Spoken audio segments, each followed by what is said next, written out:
Welcome to Africa Sportsman Show. This week we're doing something completely different. I want to try out the long range hunting thing for myself. I've approached a good friend of mine, Eugene Harmse. They're from the African Long Range Hunters Association. So he's going to help me today and hopefully taking a blesbuck at a bit further range than we normally used to. Eugene, thanks for having us here. Please explain to us what the day holds in. Thanks, Stefan. It's a pleasure having you guys here. What we're going to start with is to zero the rifle. We're going to use a 338 Lapua Magnum in Savage. On it we have a Burris XTR 5225. We're going to first zero the rifle, get the current conditions or the zero conditions. We're going to see if your eye and my eye has the same zero through the scope. After that, we're going to just confirm the zero on a bit further distances, 500 meters and 600 meters. And when we finish with that, we're ready to go look for that blesbuck. Look, we're at the 100 meter mark, so we're just going to check if I shoot at the same spot at the 100 and Eugene shoots at, and then we'll take it a bit further. So we're first going to do one shot at 100 just to check where it prints.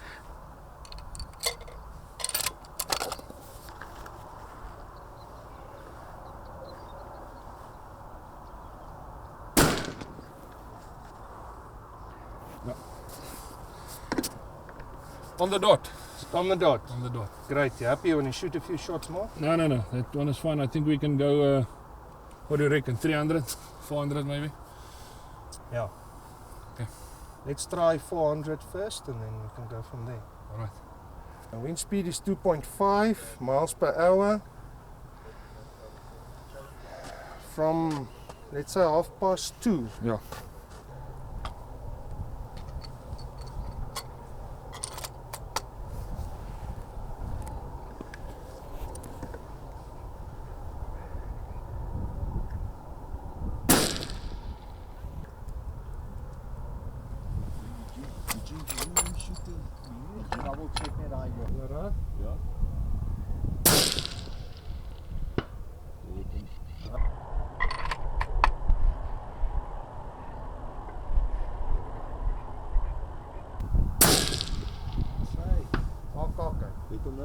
We had the gong at 446 yards. The first shot we recorded here at about 5 o'clock, and then just afterwards 2 another insurance shots just to see we're on the mark at nearly 450 yards. So we're going to head out now, and hopefully a blesbuck can give us a chance at fairly the same distance. The wind is picking up a bit, so we don't want to take chances at a too great a distance, but yeah, fairly comfortable with the rifle at this distance. So let's see what the day holds in for us.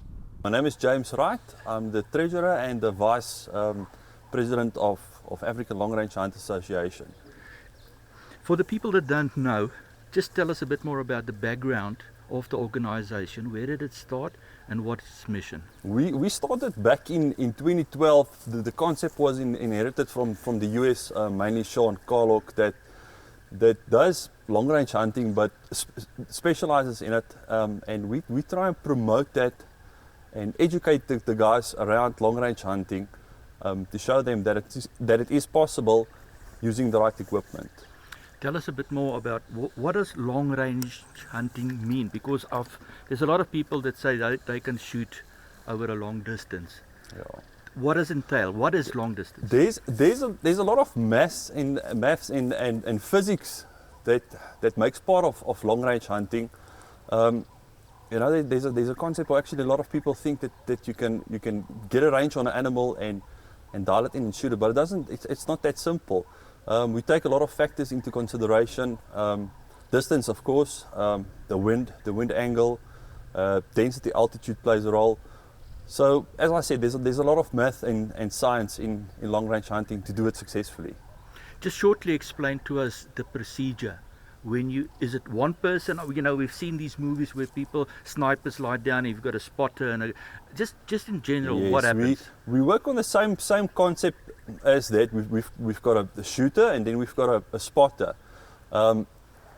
Mostly two guys it helps if you've got a third person, one that can stay on the rangefinder, especially when the animals starts moving, and the other guy to assist with the wind calls and all the data that we feed into the ballistic app that we put onto the turrets, the elevation and also the windage there. So at least 2 guys, 3 is better.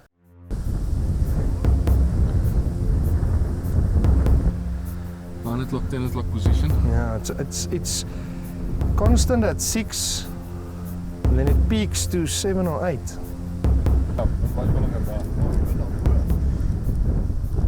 The windage turret is set at the 0 mark. I decided to use the reticle to take wind shift into consideration. We spot the herd of blesbuck with the wind gusting between 4 and 10 miles per hour. Eugene dials the elevation turret of the boroscope.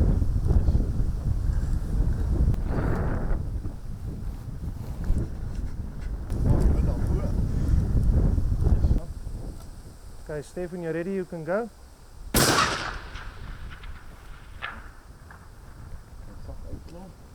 The shot went off well. Yeah.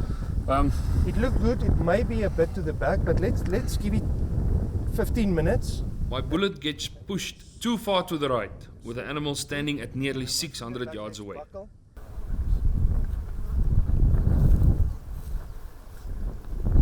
After waiting 20 minutes, we continued and we found the herd again, with my blesbuck clearly falling behind. We set up quickly and I make a good clean kill shot at 615 yards. 10. Steph, the one to the right. Yeah, to the far right is a male. Far right. Is it? 95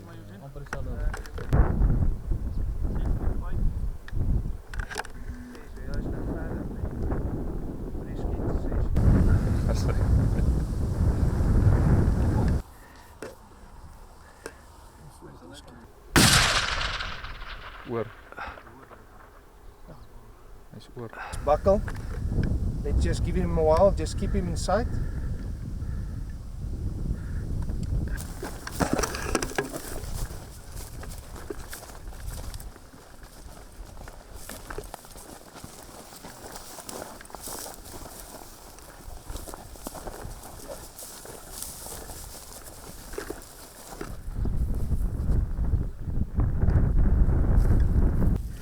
Congratulations, Stefan. Thanks a lot, Eugene. Successful hunt. Yeah, we'll flip him around now. The first shot was from the other side. The second shot, if I'm not mistaken, entry wound should sit here, and then I saw the exit wound on the other side. Misjudged the wind a bit on the first shot. Yeah. Pushed us off a lot more than we anticipated. But yeah, very successful second shot. So very happy with.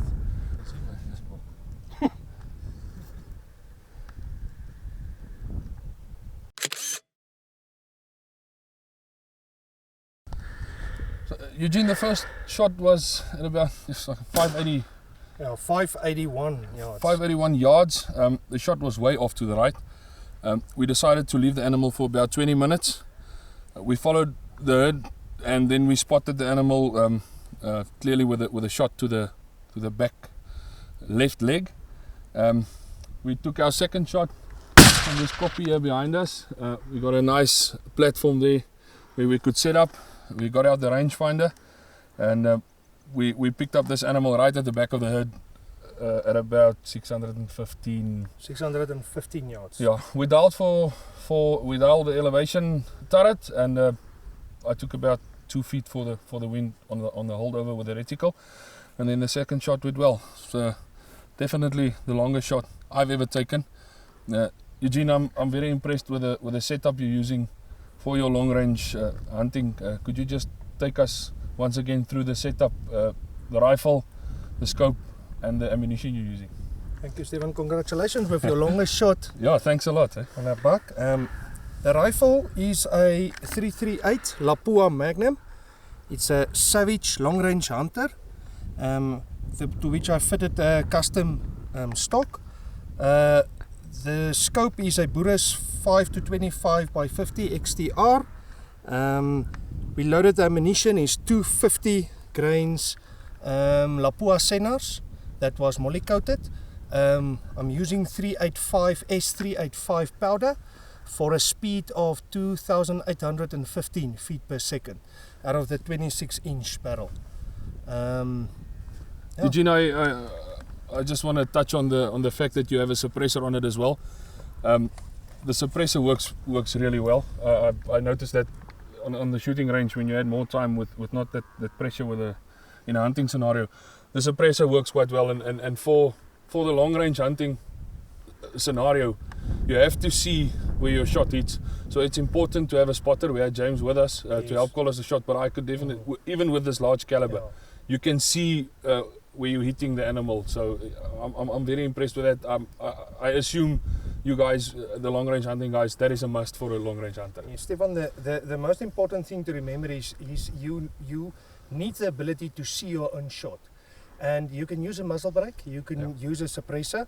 I'm not personally a fan of a muzzle brake due to the noise, but a muzzle brake works just as good, and it's got no influence on distances farther than 600 yards.